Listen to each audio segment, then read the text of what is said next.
وہ عارف حسین تھا، وہ امام حسین کا سچا بیٹا تھا، جو اپنے جد علی کی طرح محراب عبادت سے اپنے لہو میں ڈوب کر اپنے جد حسین کی بارگاہ میں گیا۔ وہ عارف حسین تھا۔ وہ نجف سے کربلا 80 کلومیٹر کا راستہ ہے۔ شب جمعہ کو پیدل نجف سے کربلا جاتا تھا، اور عام راستوں سے نہیں، بیابانوں اور جنگلوں سے گزر کے جاتا تھا، غیر معروف راستوں سے جاتا تھا، اپنے جد، اپنے آقا اور مولا حسین کے حرم کی زیارت کو۔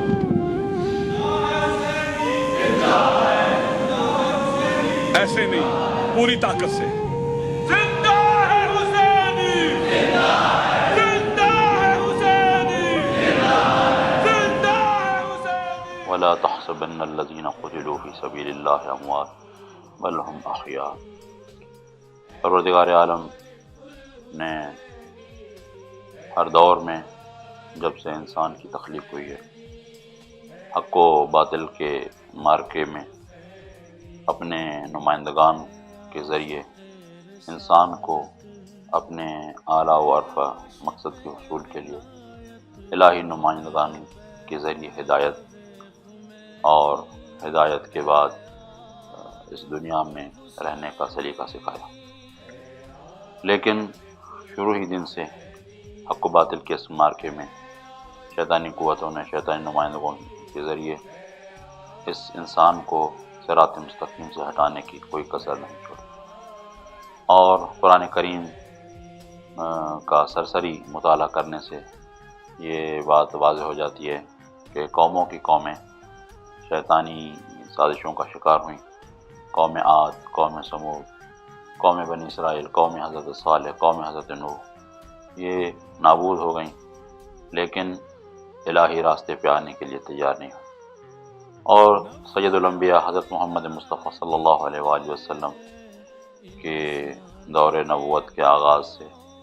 ان کی رحلت تک، اور ان کے بعد ائمہ خدا علیہ الصلوۃ والسلام کے دور امامت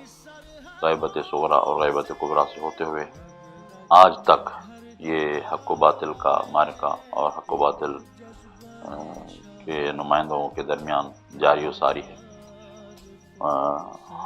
1979 میں جب امام خمینی رحمۃ اللہ علیہ نے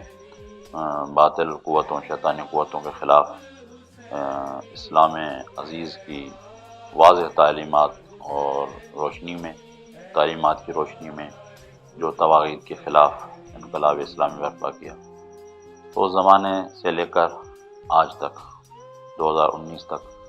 مسلسل ایک نئے انداز میں شیطانی قوتیں حق اور دین حق کے خلاف برسر پیکار ہیں۔ امام خمینی رحمۃ اللہ علیہ کے خاص الخاص شاگردوں میں سرزمین پاکستان اور سرزمین شہداء پارا چناز کی سرزمین سے تعلق رکھنے والے ان کے ایک عزیز شاگرد شہید عارف الحسینی، جو امام خمینی کے اس انقلابی اور خالص اسلامی تعلیمات سے مزین تھے، پاکستان کی سرزمین پر پارا چنار سے کراچی تک اور گلگت بلتستان سے سجاول تک تقریباً 4-4.5 سال کا عرصہ جو انہیں میسر آیا، انہوں نے یہاں پر نہ صرف ملت جعفریہ بلکہ پوری پاکستان کی مظلوم اور محروم عوام کے لیے تگودو کی، اور زیاد جیسے ظالم عامر اور جابر ڈکٹر کے مقابلے میں پوری قوم کو ایک واضح پیغام دیا کہ اس ظالم اور جابر طاغوتی نظام کے خلاف چپ رہنا مجرمانہ خاموشی کے برابر ہوتا ہے۔ اور اسی کی پاداش میں امریکی سامراج، صہیونی سامراج کے اشاروں پر انہیں شہید کر دیا گیا 5 اگست کو۔ مجلس وحدت المسلمین کئی سالوں سے